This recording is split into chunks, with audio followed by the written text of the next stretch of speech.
Good morning. It's just about 10:05, so I think more people will join as we go, but I just wanted to get started and there we go. So thank you so much for joining us this morning. Over the next few hours, we wanted to have some of the most pertinent information from 2018 be shared by each committee chair, and of course some of us will step in and cover other committee chairs that weren't able to join us this morning. We will pause between each speaker, so you can type questions into the chat box, and we will stop and talk and have a question and answer period after each speaker. So, and then after, it probably will be Monday, but by Monday you'll get an email, or every member will get an email with a full written member report, so that anything that was missed here you'll have more detail on. And of course you can always reach out to us anytime for clarification or more information. Just like any webinar type meeting, just keep yourself muted unless you're a speaker. And then of course we can unmute during that pause in between speakers.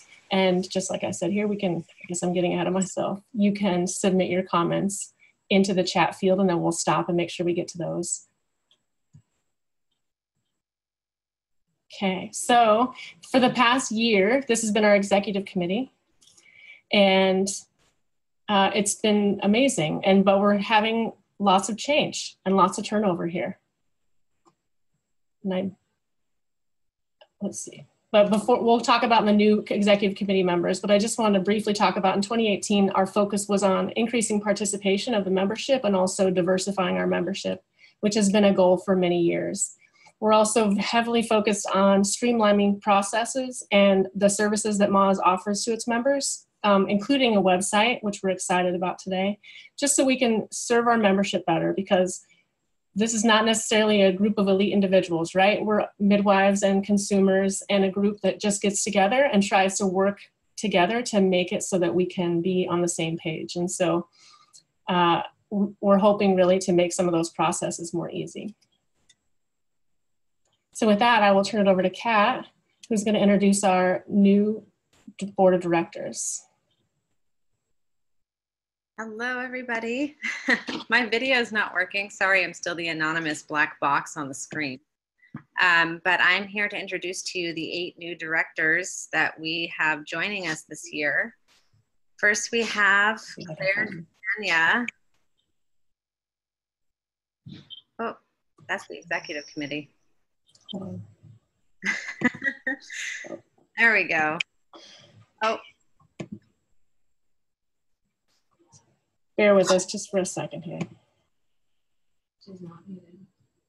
Kat, are you there? I'm here. Can you not hear me?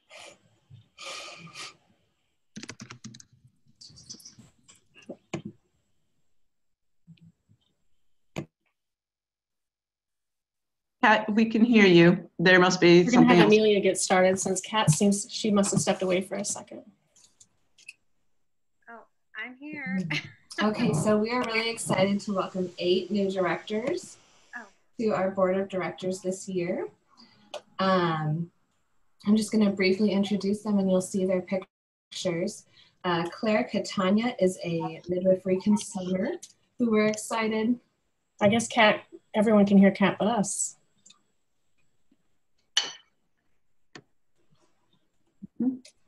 Her sound.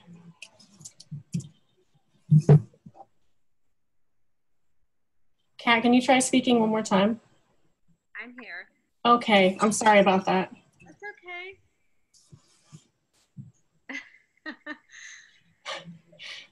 Amelia, if you want to just go with it, you're right. No, wait, Kat. Oh, I'm sorry. That's okay.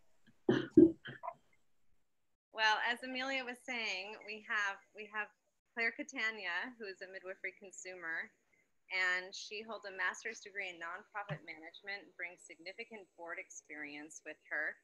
She believes in the MAWS mission to promote reproductive health, and especially the role that midwifery plays in dismantling institutional racism in healthcare. We feel really fortunate to have Claire joining us with her experience and presence as a director. We also have Felicia Dunbar, who is a recent graduate from Bastyr and has hit the ground running with her involvement with the MAWS board. She's spent 3 years serving as a treasurer for a PTO and may contribute in the future as board treasurer. We're excited to have you, Felicia. We have Mariah Fallon, who's also a midwifery consumer, but she's also been a doula in the Seattle area for 5 years and an active board member with the doula organization PALS. She served as a conference coordinator for a Pacific Northwest doula conference last year and has expressed interest in contributing to the MAWS conference committee. And also, I'm sure many of you know Cynthia Jaffe, who has an impressive 28-year career as a midwife and birth center owner on Whidbey Island. She's now taking the time to contribute to midwifery on a political level. We're very much looking forward to having you, Cynthia, as part of our legislative and policy committee. Juniper Moon is a midwife in South Seattle who's very determined to address the inequity and disparity in the POC and LGBTQ2S communities in which she's a part of. We feel really grateful to have Juniper join us on the MAWS board to continue addressing the inequities in midwifery care and as providers and barriers to care. Susan Rainwater is a midwifery consumer who comes from a background in social work, serving in the field of child welfare. As a board member, she would like to continue working toward improvements in women's rights and social justice in support of the midwifery profession. We also have Chelsea Swan, who is a midwifery consumer, but participates in the care of the birth community as a massage therapist. She joins the board with a passion to help establish midwifery as the standard of care for the childbearing year and beyond. And last but not least, we have Jessica Swan, who is the lead midwife at Eastside Midwives in Kirkland and an adjunct faculty member at Bastyr. Jessica exhibits a drive to be involved with the growth and prospering of the midwifery profession in Washington, and we appreciate her enthusiasm for creating best practice guidelines for midwives as it aligns with the MAWS efforts to maintain and protect in our state. So welcome all 8 of you. We're very happy to have you. Oh, jeez. We skipped over the executive committee. Let's go back. So because Sarah Joy with someone during second stage, I'm sorry, Catherine. So our outgoing vice president, Sarah Joy, was unable to join us this morning because she's working. So we're going to go back, which is why we're a little discombobulated here, so that we can cover our new executive committee. There. Okay, and can you hear me? Yes. Great. So, my name is Catherine Suter. I'm actually the outgoing treasurer, and I have the pleasure in Sarah Joy's place of presenting our incoming executive committee for the 2019-2020 term. Kat Potthoff is our incoming vice president. She pursued her midwifery education at the Nizoni Institute of Midwifery in San Diego, and I am not a midwife, and all of you probably know how that's pronounced.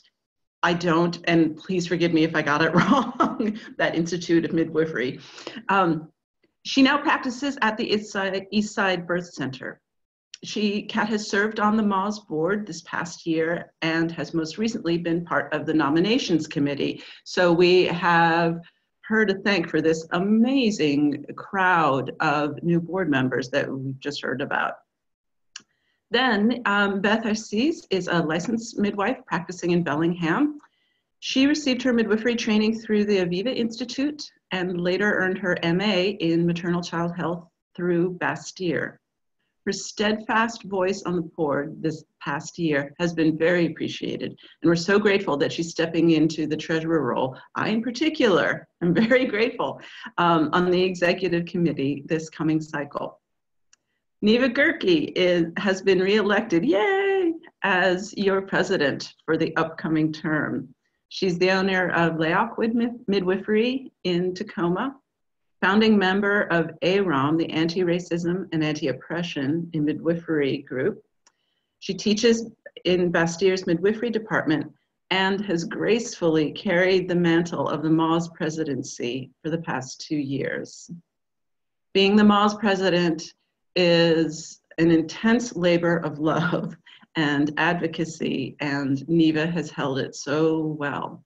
She is a collaborator and simultaneously is unafraid to push for important change within our association and profession. Please be sure to thank her for her tireless work on behalf of all of us. And welcome to Beth and Kat as well.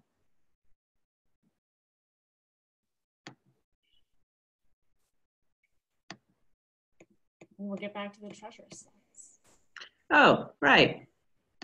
Next up, I get to talk about our treasurer's report. So, this year, MAWS has had a pretty modest $74,000 budget. And it's been kind of a boring year financially, which is a pretty good thing. I mean, our biggest excitement was that we cut our expenses by about $6,000 last year. So if anyone who remembers last year's treasurer's report, which I'm sure everyone does, it was $79,000, $80,000. So we're still providing as much service, as much value, if not more, and we're able to do it for a little bit less. What really keeps us afloat is all of the volunteer work, honestly, and the value of that far exceeds our monetary costs. Next slide.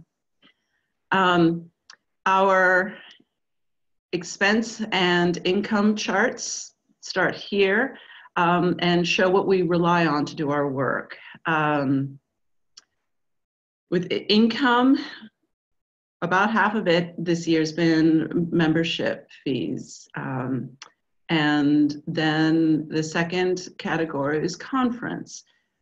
This is our second year doing just a just doing a single conference that's 2 days. And so our income from it has increased from last year. And it is a part of our budget that we rely on heavily. Two other parts which look relatively small but are critical to us are the contributions that we received for about $8,000 this year, and then the $5,000 that we made through our auction at the conference and t-shirt sales here and there throughout the year. As for our expenses, you might notice that in the title, it's only $68,500. I'll walk you through that. The largest category is our admin. And while it sounds boring and like it might be wasteful, it's actually incredibly small for what we do. Half of it goes to Amelia, who saves our butt day after day, helping us keep going. The other half is for the riveting services of, accountants, taxes, IT stuff, that sort of thing. Next up is the ledge policy. And that is primarily our lobbyist, Amber Albanus, and every penny that we give to her, it comes back to us many-fold. She is absolutely invaluable to us. And then you'll notice a bunch of smaller pieces, and this is where it shows that the smaller income categories, the $8,000 and $5,000 of the contributions and the t-shirt sales and auction make an enormous difference because they can cover all of these critical pieces that we do. The QMP, which costs us $3,000 a year. Data, about $4,000 a year. Smooth transitions, $4,000 a year. The outreach and community support that we do, about $5,000 a year. The conference, that cost us less than $5,000. So even though some of our income categories may look small and unimportant, they cover this critical work that we do. And then the really great news that we have from this year is the final little golden wedge, I'm calling it, where we brought in a little bit more money than we ended up spending, $5,500. That goes into our bank account. And we will be, I lost my train of thought. We'll be using it either for a future investment to help midwives provide our model of care to as many people as possible, or possibly for a rainy day if we run into something unexpected. So that was 2018. 2019 will bring a couple of changes to the budget. Oh, hold on a second. Thank you. A bigger conference than in recent years, and the new membership fee structure, which you're going to be, both of which you're going to be hearing about later. I have, as well as the new treasurer. With the skills and experience that we have on our board going into 2019, as well as a cushion in the bank, I feel completely comfortable that these changes will not risk our financial stability. MAWS is going to be just fine. So one last little thing is that I want to welcome and thank Beth Arces for taking over the treasurer reins as I step down. I've absolutely loved working with MAWS. And its board and all of the midwives that I've come into contact with for the last 4 years. I'm so impressed by you all, and I am so grateful to know that Washington State is held by you all. So thank you for everything. That's that, unless there were any questions. I should bring up my chat. Nope, no questions. Okay, thank you. Thank you so much, Catherine. I know I speak on behalf of all of us, and really, really appreciate all your budget expertise and the way that you enjoy numbers and the details. That's really, really important, and you've really done an amazing job for MAWS for the last 4 years, and I'm really, really grateful, and you will be missed. So thank you again. There's lots of thank you, Catherine, in the chat, right? Okay.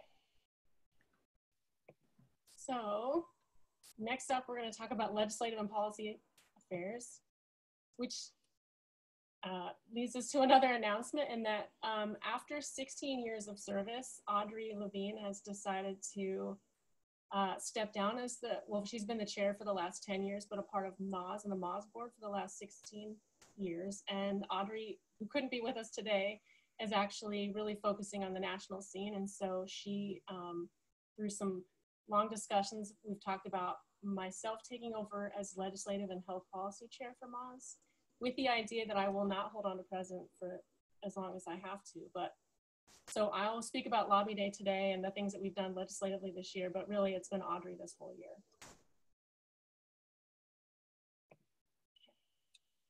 Our 2018 Lobby Day was an amazing success. I know, I'm so excited to see these photos. Every time I think about it, it brings me back to that day and what an amazing day it was. We actually had a record number of participants. We were over 80 for the day, which has never happened before.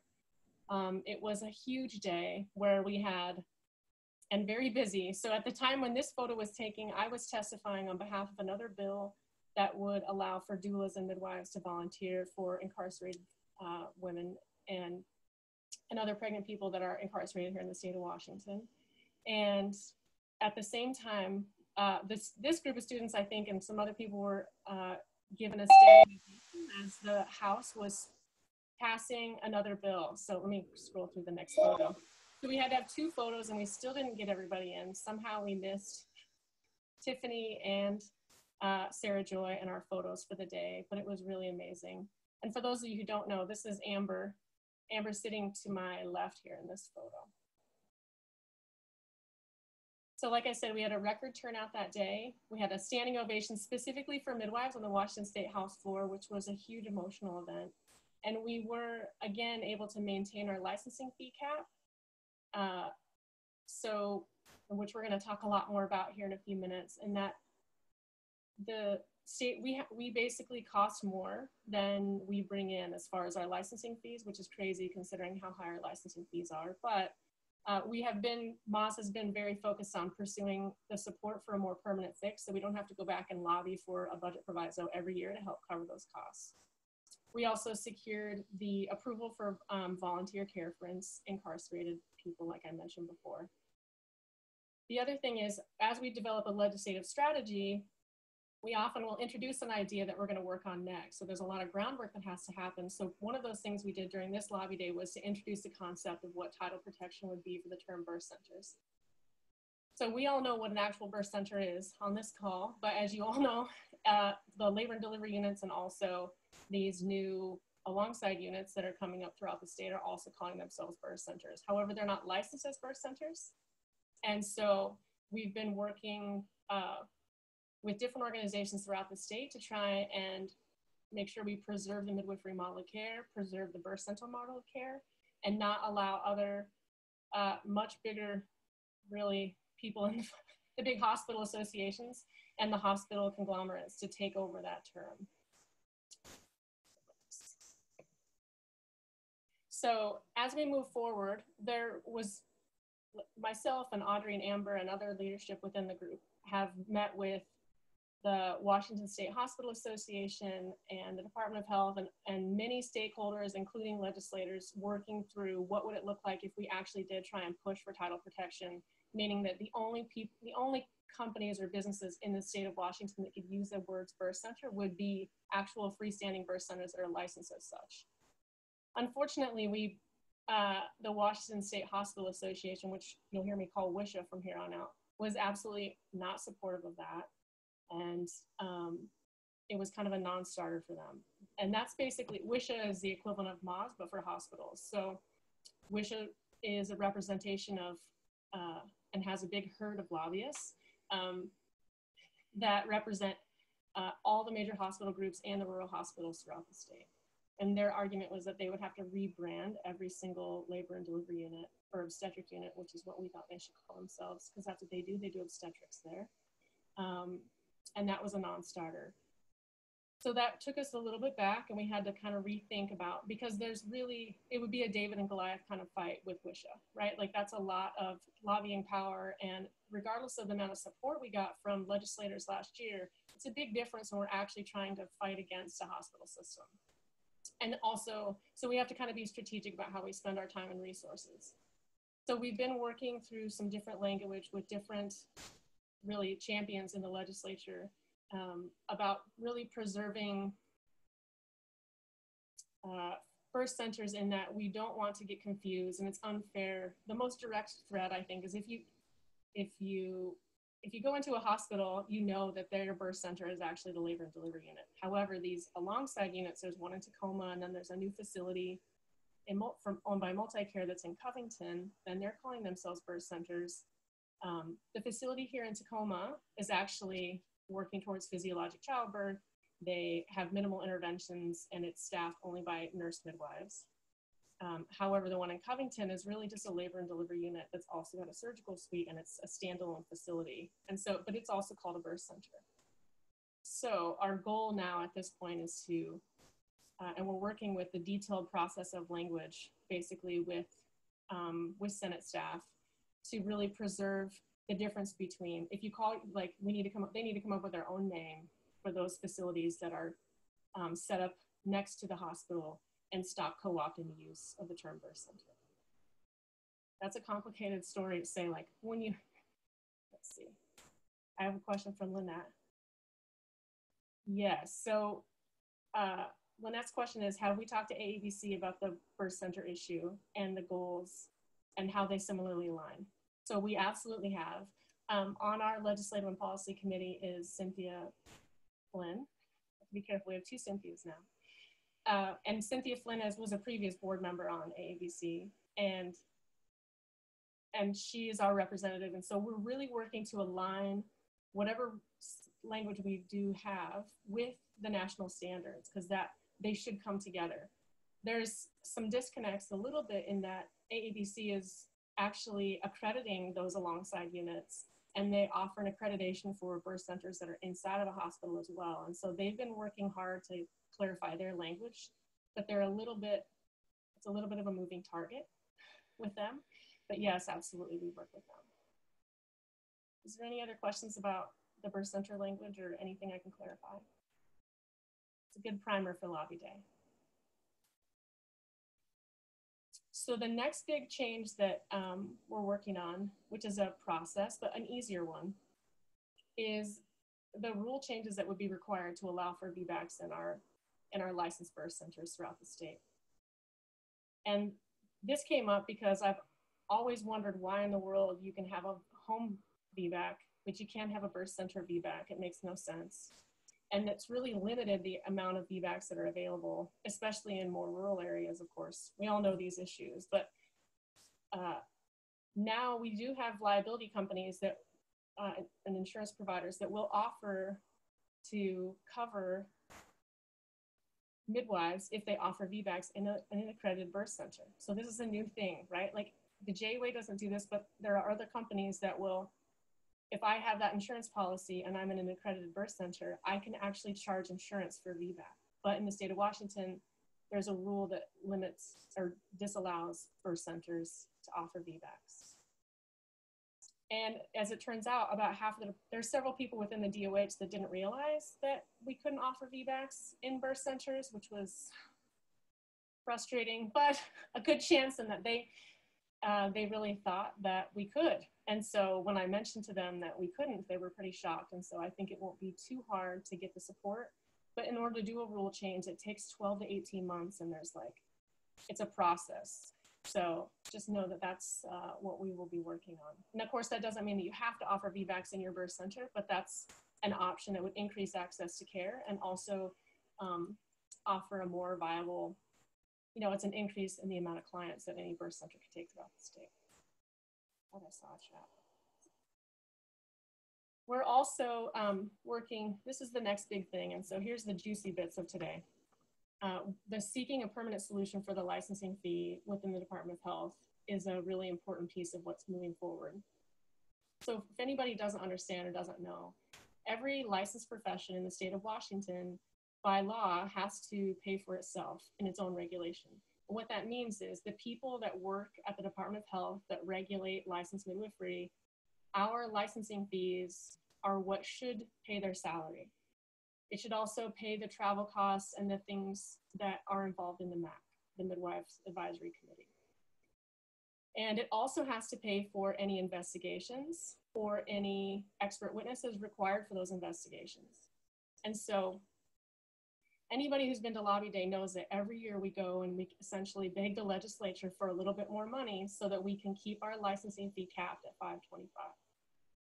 And I myself, I feel like I've done this at least 7 or 8 times in a row, and it continues to happen, which has been it's never been a permanent solution, but it's been a solution to keep our licensing fees low, because in 2005, they were actually twice what they are now, and it was inhibiting practice. Recently, like a week and a half ago, I sat down with the leadership team in the midwifery program at the DOH, and they let us know that the budget shortfall for the last several years has dramatically increased. So for some reason, which I'll get to in a minute, the amount of money that it takes to regulate midwives in the state of Washington, and direct entry midwives specifically, has increased dramatically. And after some long discussion and where I'm still waiting on more details from them, what has been revealed is that a significant amount of that increase has been investigating unlicensed practice. So this is the touchy part. Those of us that pay the $525 every year are paying for the investigations of the midwives that practice without a license. And that includes any investigation. And that means there are people who are called midwives in the state of Washington, or that call themselves midwives, that practice without getting licensure as a part of their worldview, right? People who feel like regulation's a bad idea and they don't want it, and so they practice. There is an exception in the statute that allows for midwives who don't seek compensation. So you can call yourself a midwife and operate as such, but you can't ask for money for that. And many of the people who are in this category operate under that. However, if they are found to be taking money, or if there's an investigation because of an outcome, then the midwifery department does have to do an investigation, right? The next big group, or really the big cost that's been happening, is new graduates and people who have a CPM and they're in the licensure process. And they're kind of in that gap, right? Where you have your CPM, but you're waiting for your LM. There's been many people, apparently there is enough of it, so it's cost us $170,000 a year that there's enough CPMs that are practicing without that LM, which is illegal in the state of Washington, basically. And so that's costing all of us a tremendous amount of money. Like I said, the shortfall they estimate is $170,000 a year. And just to give you an idea of scope, every year we've asked the legislature for maybe $80,000 over 2 years, or $40,000 over 2 years. So to have to go and ask for, really in this biennium, it would be, because we ask for every 2 years in the state budget, we have to ask for over $300,000. That's a significantly higher lift. So that's not something, like if we're asking for 80 grand, they kind of just stick us in a line item and we're small potatoes, so that just gets pushed through. And that's basically where we've been. But for us to go and ask for $300,000 is going to raise an awful lot of questions and a lot of reasons as to why it is that we cost so much money. It's also not sustainable. The Department of Health, in no scenario is it really common for a profession who's that expensive to just keep racking up that kind of bill every year. So I've shared with the Department of Health that MAWS is not necessarily the right person or the right group of people to, like, we are not here to enforce the laws, of course. We're here to support our members. But I think it's important in the community for us to realize that, and I'm also not asking for anyone to turn anybody in, right? I'm for sure not doing that. But it's important for every single midwifery student and midwife to understand that any investigation that happens, we pay for that ourselves. And so we really are all in the same boat. And so it's, I just want to make this offer now. If there's anyone on this call, or if you know of anyone that's practicing without a license, simply because they're having trouble getting licensed, MAWS is happy and standing ready to help with whatever barrier is there so that people can get a license, so that we can all be putting in that 525, and that will help. And hopefully we can keep it capped at that, because there's very likely going to have to be some sort of negotiation or process where we agree to a higher licensing fee and also continue to ask for a budget proviso, because there's just no way we can continue to ask the legislature for that much money. That was a lot of me talking. Does anybody have any questions about that in particular, or comments, of course?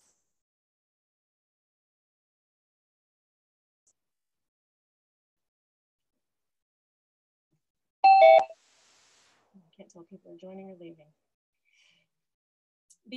One other thing that we don't have a separate slide on that's been really exciting is we've been working just in support of, but not directly working towards, Medicaid reimbursement for doula services.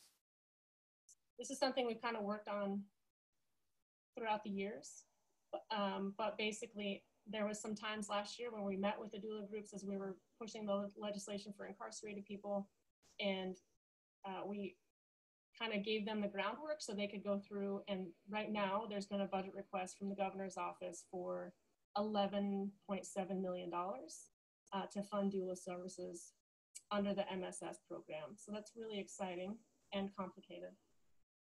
Oh, for doula services. Yeah, so that women who are on Medicaid can have a doula with no cost out of pocket. There. Okay.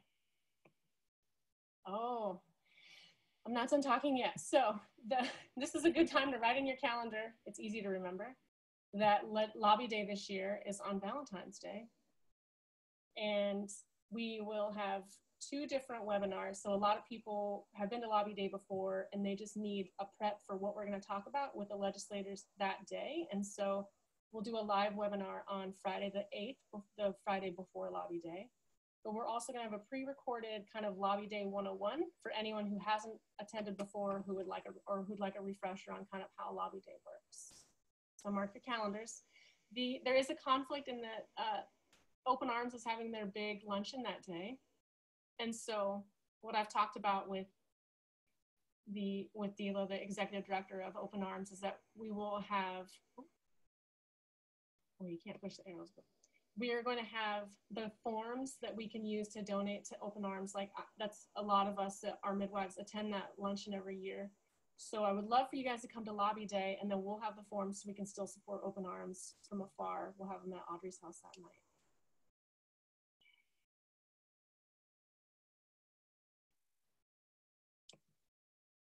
Okay, next up is membership.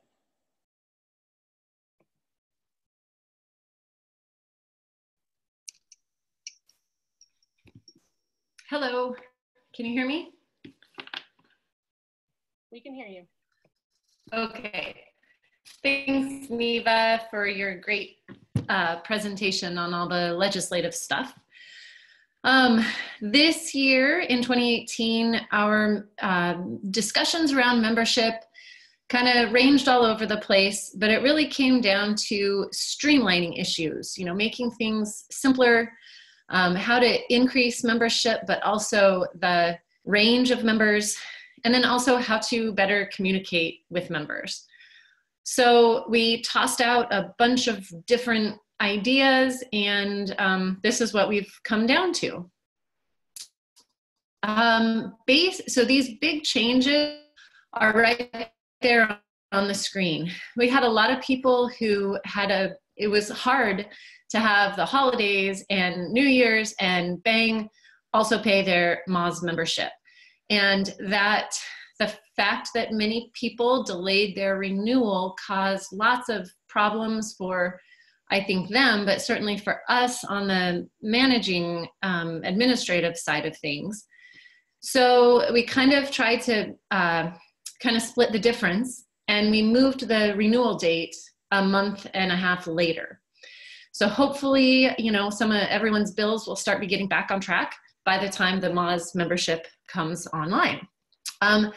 One huge change that I think a lot of people are very much going to appreciate is that there is now one membership level for professional midwives. So all LMs and CNMs pay $200, and this includes the CEUs for the MAWS conference.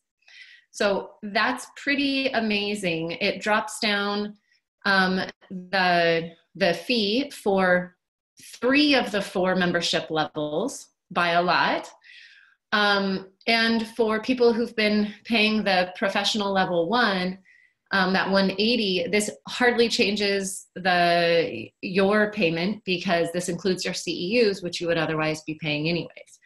So we are really hopeful that this makes MAWS membership more accessible to more midwives, especially those midwives along the border areas who are double licensed with Oregon and Idaho. And also that it just makes it easier for all of us already who have been members.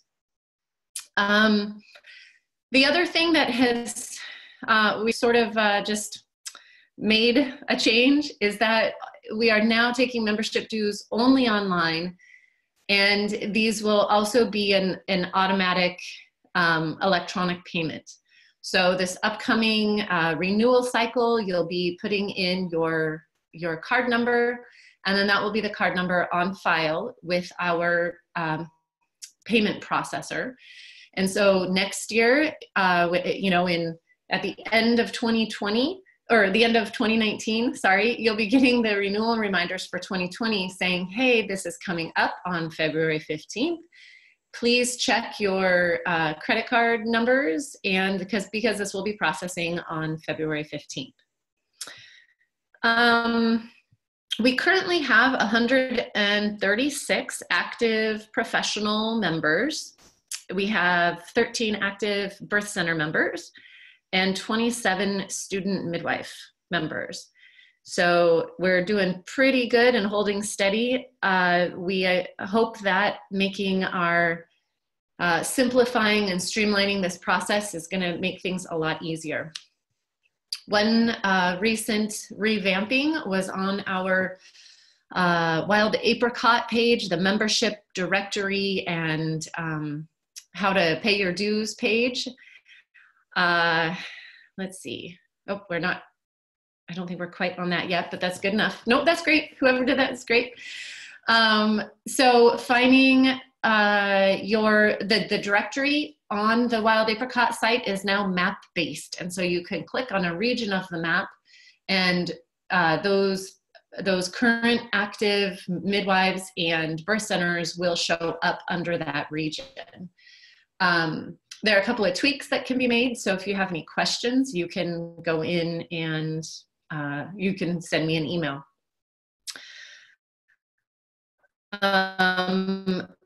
Your member profile is, so when you go in to renew and enter your information for this coming year, you'll see what has changed, and you can fill out anything that might be missing or is just you've moved or changed your practice. So put that in. We also have been trying to work with the QMP committee about how to make sure that everyone is active or current for when they do a peer review. Well, we now have downloadable and printable membership cards that when you log into your profile, you can just download a PDF and you can send that to your peer review organizer, or maybe you need this for some other activity or conference that you go to. Let's see. We are keeping student midwives are still at 50, so that doesn't change anything at all. The birth center, that remains at $500. We have put everybody else into our Friends of MAWS category. So we encourage everyone to ask their family, clients, colleagues to support MAWS through this Friends of MAWS category. Let's see. I'm seeing if there's something else I missed. The last thing is that there are additional benefits for professional midwife members. And this has been a little hard to nail down and actually get information out to members. So things like Massimo gives MAWS members a discount on their pulse oximeters. Not everybody knows that, and nobody knows generally where to go and how to find them. So with the new website update that is going to be talked about later, that information will be much more easily found. And as always, if anyone has any questions about anything, just feel free to email me directly at membership@washingtonmidwives.org. Thanks, and if there are any questions, that'd be great.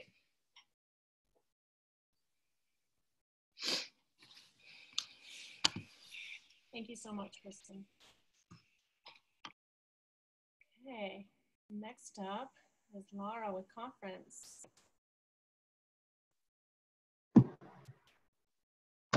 Hi, can you guys hear me? I can hear you. Okay, sorry, my air conditioner in the office is loud. I wanted to make sure there wasn't too much white noise. So Lisa and I are co-chairing the conference committee again this year. Lisa's networking prowess and my sort of continuing education junkie skills are really complementary to one another. As Catherine noted in her financial report, the 2018 conference was hugely financially successful, which we are very, very excited to report. One of the really exciting aspects of that is that the conference committee, for the first time in a long time, is now in a cycle of upward momentum. So because of our financial success, we're able to expand our conference budget in the future. Because of an expanded budget, we can have higher quality programming and speakers. So that's a really exciting thing for us to report. No small part of the success of that was the success of the auction. So we're very excited about that. Next year, we are actually moving to an electronic, like a mobile app for our auction, which means that people will be able to bid remotely and pay online, which will hopefully streamline checking out so that you won't be having to wait in line to check out for the auction at the end of day 2 of the conference. It also means that if you can't come to day 2, you can also participate in the fun electronic bidding of the auction. So let's see, Catherine also mentioned that our budget had been, not that our budget had been lower, we experimented with some frugality last year. There were a couple of unintended consequences of that. One was that we tried a new t-shirt printer who we know some people experienced some problems with the quality of their shirts. So we this year are going back to our printer who did the Nikki McClure shirts for us. So hopefully we will have much better quality. Additionally, we are going to do another run of the Washington Midwife shirt that we did last year with the state, the silhouette of the state and the midwife cutout. And we'll have a new shirt design this year too for people.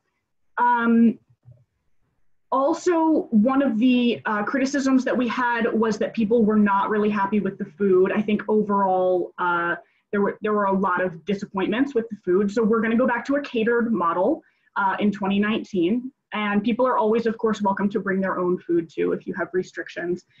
We will be announcing the menu for catering on registration, so you can decide ahead of time if that's something that's going to work for you or not. Let's see. So people really loved the venue in 2018 at Green River, and we are excited that we're going to be going back there again in 2019.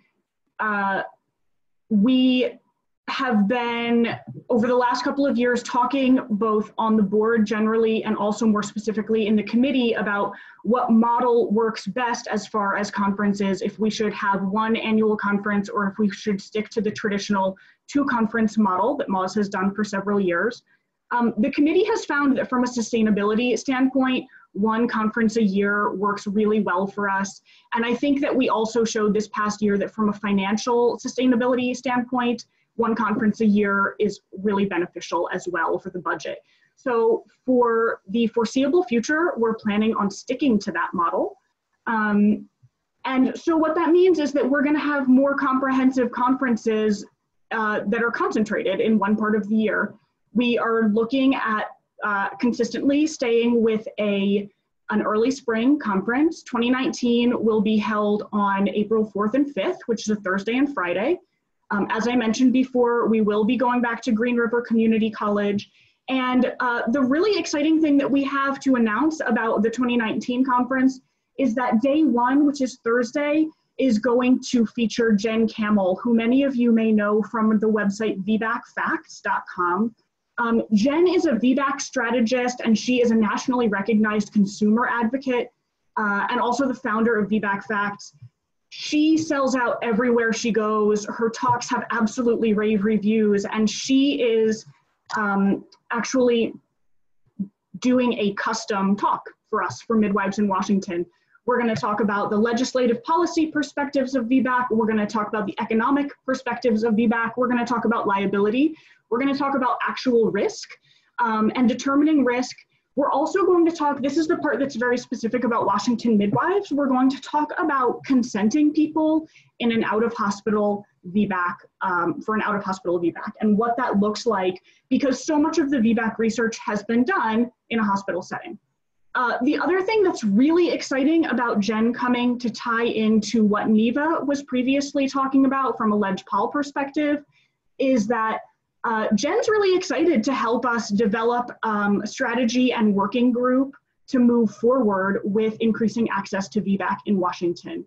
So she wants to bring her expertise to the table to support us in talking about liability, in talking about reimbursements, and in talking about how to legislatively increase that access. So we are really excited to that.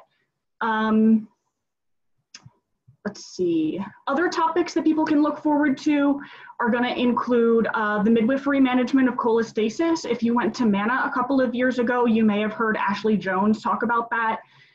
She is continuing her research in that vein and is going to be publishing her master's thesis. It may or may not be published before our conference, but she is going to be presenting her research, and we're very excited about that. We're also going to be talking about online reputation management for midwives and HIPAA in social media.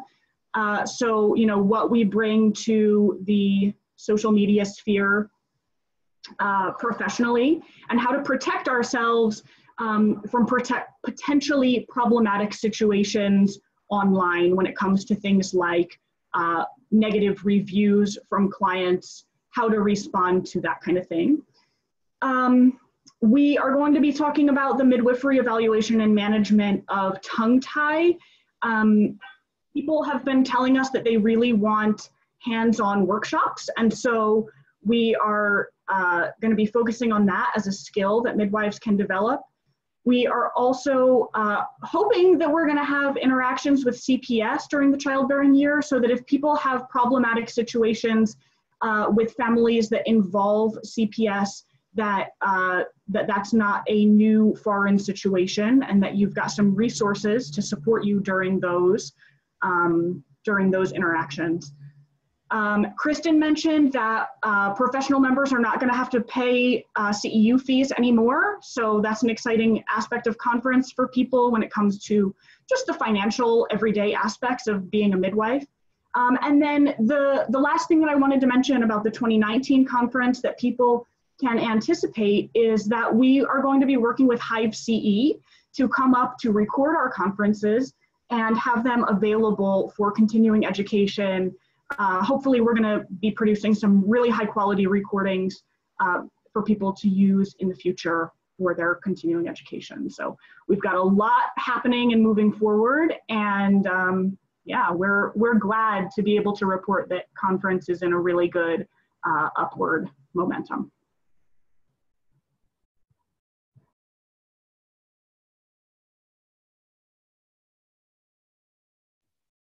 Thank you so much, Laura. I'll just say one more thing, and I really appreciate all the hard work Laura and Lisa do, and also want to say that if you have anything that you'd like to donate, or if you have any clients that have fantastic things to donate to our silent auction, that was a huge boost last year. So contact any board member, but specifically Laura and Lisa, to help pick up any donated items for the midwifery auction. Yes, I'll echo that. Thank you, Neva.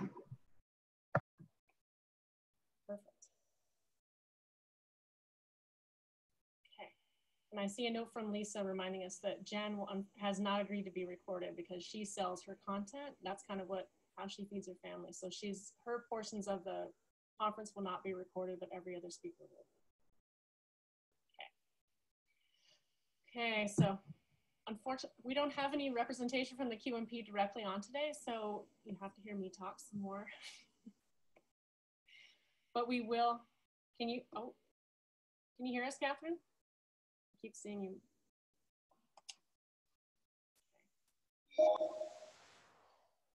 I'll try to speak up. So big changes at QMP, really most notably that Marge Mansfield, after many years of being the chair of the QMP committee, is going to transition. She's going to remain as part of the committee, but for at least one more year, but won't be the chair any longer, and it will transfer to Melanie Dixon. The QMP has been working with the board over the past year to sort of really demystify what the quality management program is and how people can get involved. Sometimes there is some feelings like it's these, I don't know, a group of people that are waiting to pick on midwives or to make it a punitive type of thing, and that's absolutely not what it is. So I feel like some of those fears come from the fact that there wasn't a lot of transparency, or you had to know somebody on the QMP to understand how it works. So throughout the next year, in the transition, we're going to work more and more to help every MAWS member understand how the QMP works. And also, if you feel like you want to get involved in the QMP, we'll have an application process so you can become a committee member, or you can apply to become a committee member. Ooh, the other next big thing will be a secure fax number for incident reporting and peer review documents. I feel like I've been promising that for a long time, but it is coming. In that right now, as it stands, when you have an incident report, you have to, maybe on one of the hardest days ever as a midwife, you have to fill out a paper form, you have to put it in an envelope and find a stamp and stick it in the mail, and that's a difficult thing. And so in the coming months, and with the new website, we will have a fax number where you can send those things without, with making it a little more HIPAA compliant and secure, so you can submit without having to do so much paperwork. The other kind of piece is we are as a board pushing peer review to become more independent and dependent on the midwives. So there's some feedback that's been received about the difficulty in communicating with the volunteers that run peer review. And everybody on MAWS, most of us are practicing midwives, and so this is just volunteer power. And so if you get into a situation where you have a lot of babies in 1 week, or your partner has an injury and you're covering an entire practice, it's meant for 2 people. It's difficult, and our volunteers can become not as responsive as maybe we should be. So our goal is on the new website is to have the peer review documents there. And now you can print your membership card from Wild Apricot. So if you host a peer review, you should be able to access the documents. You should be able to gather every person's MAWS membership card so you can verify that every single person present is a MAWS member, and submit that with your paperwork. The next piece, which is not as controversial as I thought it might be, is the possible inclusion of students in peer review. We recently, during our election, asked for feedback on how MAWS members felt about this. And we were really pleasantly surprised with the overwhelming number of people that were really open to allowing for students to participate and also receive CQUIT status, which, just as a reminder, means that anything that's mentioned in a MAWS peer review is not subpoenable by court. So what that would do is allow students a place to process and also learn about peer review without being at risk for subpoena. And at this point, our students are pretty much left out of that situation. This is still tentative, and the process change requires, again, some more time. In order for us to change this rule, we have to change it in the QMP document, which is an awful lot of work, and it will have, we have to be very careful and cautious about this. And then that has to get submitted to the state of Washington for approval before we can move forward. And I think the feedback was pretty well included. Like, I just want to clarify that we're not saying that you have to invite every student in your community to your peer review the same way you wouldn't invite every midwife necessarily. And you would need to be a MAWS student member. So that would mean that the students would have to pay their $50, or maybe those generous preceptors can pay for a student membership for any of their students that want to participate in peer review and also come to conferences. Okay. Are there any questions about any updates to the QMP? Before I'm really excited to turn it over to Emily, whom I haven't seen in a while. Hi, Emily. Hi, Neva. Hi, everybody. Can you hear me? Yes. Okay. Great. Hello, everybody. I'm Emily. I'm the chair of the Research and Data Committee. I'm a MAWS consumer down in Olympia. So for my report, the first thing is our numbers. We have 6,791 records now in the OB-COPE database. That's amazing. That is your data. Every one of those is a birth. So almost 6,800 records, which is absolutely wonderful. That data set is just every year gets more and more valuable because the numbers get higher and we're able to do more with it. Every year we do attend the annual meeting for OB-COPE in June. So we were there again last June. There were over 20 hospitals now that participate in OB-COPE. So representatives from all those hospitals were at the meeting. And it's just so exciting. I can't impress upon you enough how exciting it is to see MAWS data on all the charts and graphs. So in everything that they're presenting about outcomes, demographics, all of your births are being represented, which is just super thrilling. And that means they're also a part of the discussion. So anything that's being discussed in terms of how to improve or change practice includes what midwives do. Audrey Levine and Wendy Gordon were presenters at the OB-COPE annual meeting this year. Wendy Gordon was part of a QI panel and specifically talked about post dates. And then Audrey Levine was a contributor to a TOLAC panel and was a really strong voice there. And as you guys can see, the theme, TOLAC is kind of, we're coming to the forefront in a lot of, with a lot of new information. So we're happy to have our research and data be part of that conversation. Let's see. The webinar, we are going to once again host a webinar for all of the MAWS professional members to show you all what your data looks like as a collective. Elizabeth Nethery is going to put that together again, and we'll show some outcomes data. And again, we're going to try and focus on 1 or 2 clinical outcomes that are standing out. Last year, we talked a lot about post dates because that data was really interesting, and she took a pretty deep dive into that. We want to talk about that a little bit more, and we'd like to maybe make this even more of a discussion this year.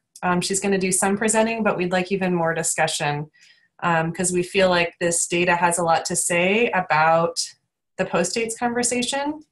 And it would be helpful for the midwives to get together and have conversations about how do we bring some of what we're learning back to our clients to help them make informed choices. So we're going to be doing that. And we will hopefully are going to also have some opportunity for discussion around data at the conference. We need to have more of a discussion with Laura and Lisa about that, but we're hoping to bring a presenter, possibly Missy Cheney, into the conference lineup as well to get some more data behind either VBACs or other outcomes, and then have some kind of a breakout session during one of those 2 days at the conference so that midwives have a place that they can also talk about outcomes, our own outcomes, and how that would inform practice. And then the only other thing is publication. We are not published yet, but we are looking towards that. There are several OBs who really want to publish and do some research with our MAWS data, which is great. We're holding really fast with that we make sure that we are very much part of that process and that we're included so that the midwives are on the team of doing that data analysis and sort of steering how that research is done. So that's where we are right now with publication, but stay tuned. And if anyone has any particular interest or skills related to wanting to do research, or if you know students or anyone who's looking to do research, this database is a gold mine. So it's something that can be accessed and used and should be. That's all I have.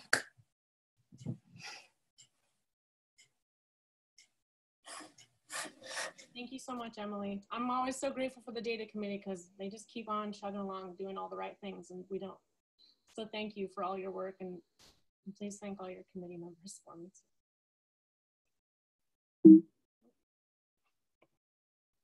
I should not be in charge of driving and speaking at the same time. So my name's Amelia. I'm the office manager for MAWS, and I'm really excited to present something I've been working on for about a year almost, with help from some other people as well. We have finally launched our new website. If you go to washingtonmidwives.org, it is now live. So we have received feedback over the years that our old website was greatly in need of updating, that the look was cluttered, that it was often out of date, that it was overwhelming with too much information, that was confusing to navigate through, organized in confusing ways. And it was expensive for us to maintain because of the format it was in. We were paying an external web mistress. I guess some people can't hear. Can you hear me okay? Should I speak up?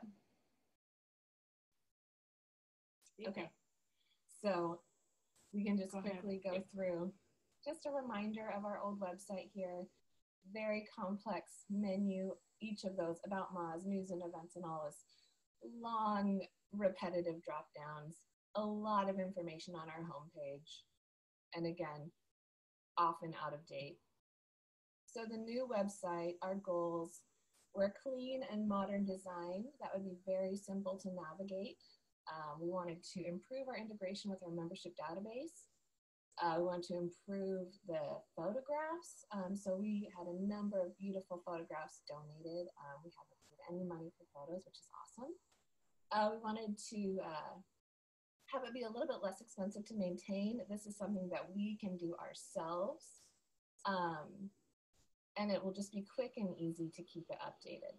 So you can be scrolling through it yourself now, but here's a quick preview. So this is when you go to washingtonmidwives.org. Just clean, simple, beautiful photography. Join us is bold there. Simple menu, simple, clean homepage. You see those buttons here. You immediately say, I'm a midwife, I need a midwife, or I'm a policymaker, as those are three of our main audiences. So that's going to just shoot them directly to some of the key information for those target audiences. Again, just exploring the book. This was a beautiful photo taken by one of our student representatives, Charlie. So lovely. And then this is that map-based access to the directory that Kristen mentioned earlier. So this is on our For Families page. This is kind of what's going to shoot them into our directory where they will find you in their area. Any questions?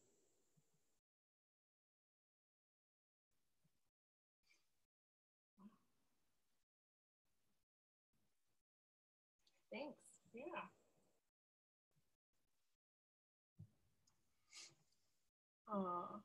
I just want to say again, thank you.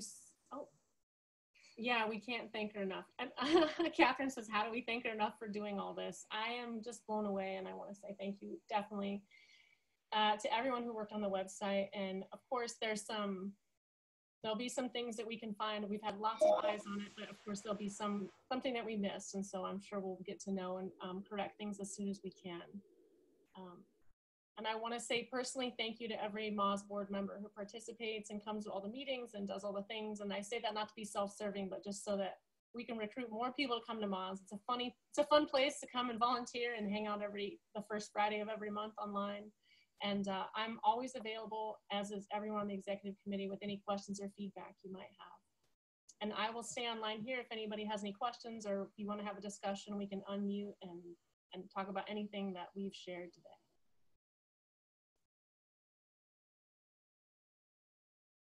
I need like music in here.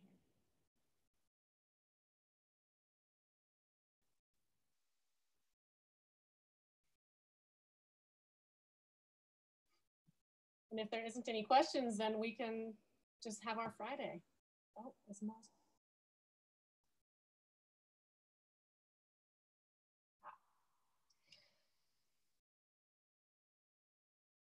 The first question I have is MAWS working on insurance carrier reimbursement issues, specifically Regents and Primera? And I will say, no, not specifically. And I mean, I have my own issues with Regents and Primera, but I would love to hear about any specific things. There's a long-term plan we've spoken about with, with creating a new code, right? So that would be, a lot of the reimbursement issues are related to the fact that we actually bill for obstetric care, even though we provide midwifery care. And the CNMs and ARMPs and family docs that do this use the same code. But I think it's easy to argue that we should have our own codes. And this came to mind because I was at a meeting with one of the alongside units where they said, I asked about insurance reimbursement, as in, are you getting reimbursed the same amount as a freestanding birth center? And they're like, oh no, we just created our own code, which made me realize we should be able to do that ourselves. And I think that the labor management discussions. And who from SFHC am I talking to?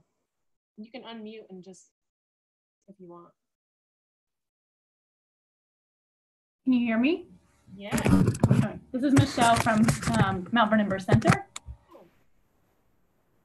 And so for Regents, I have a list of things from our biller that are issues for Primera and Regents. So, so for Primera, they only allow licensed midwives to bill certain codes. So we have CNMs and LMs. So we have this unique experience of figuring out with who manages the birth, what we get paid for. So for example, if you do resuscitation, they don't pay licensed midwives for that, but they do for CNMs.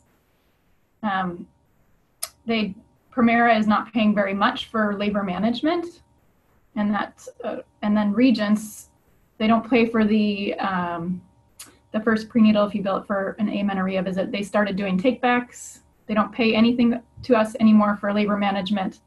And then they our representatives told us that we need to go negotiate with the OB who took over the care to divide up the payment that they've received, which is completely ridiculous. So those are some examples, but Primera and Regents have become difficult for specifically the licensed midwife piece of it. I'm just taking notes as we go. There's been okay. I'm reading other things here. Michelle, we don't have a specific plan to work with them directly, but that's absolutely something we can add to the agenda. It's been almost, I mean, it's frustrating for all of us, and we're not the, like we're not big like the hospitals, so we don't have a lot of negotiation weight to throw around, but I am also frustrated by the lack of reimbursement for the different provider types. That's something I didn't know about, especially for us. Neva, I can barely hear you still. Sorry. I know this is getting tiresome for you to hear, but. Yeah. I just said to Michelle that I don't have that specifically on our list to work to advocate specifically and negotiate with insurance companies. There was a reimbursement committee at one point, but that hasn't been active. And so I appreciate you bringing it to the forefront, and we'll work on bringing that together.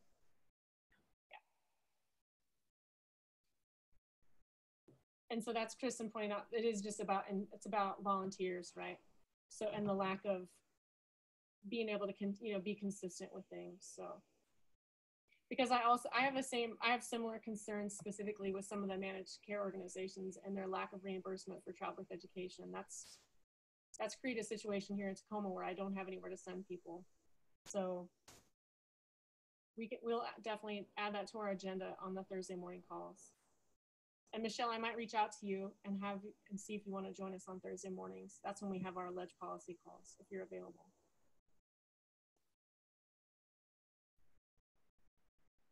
And Heike asked if there's an update on the nitrous situation.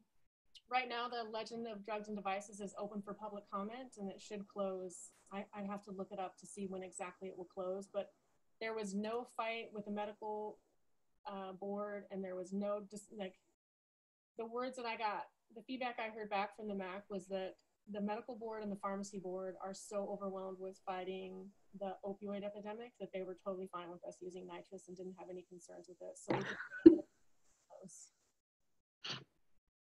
I know, I mean that not in a crass way, but just in a way like we all reach our limit to what we can handle.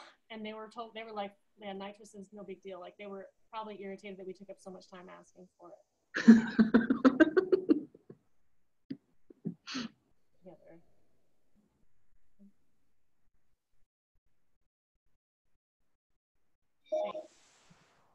Anything else I can answer? Please tell your students not to practice without a license, please, please. This is Kristen, and I just want to reiterate the point that we need input and effort and information and points of view and energy from everybody, right? It is really hard to manage all these really huge issues that affect us who are doing the work, but actually affects everybody in the state. And everybody needs to put in a little bit to help make sure that we can even get paid to do our jobs. So this is a call to everyone to join MAWS and be a member, ask other people to be members, right? Support our work that we do, and and bring your concerns to us. Come to the meetings.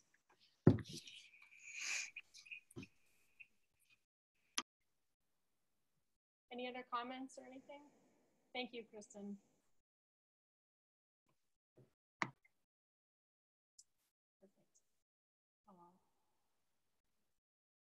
Well, thank you again for everybody joining us, and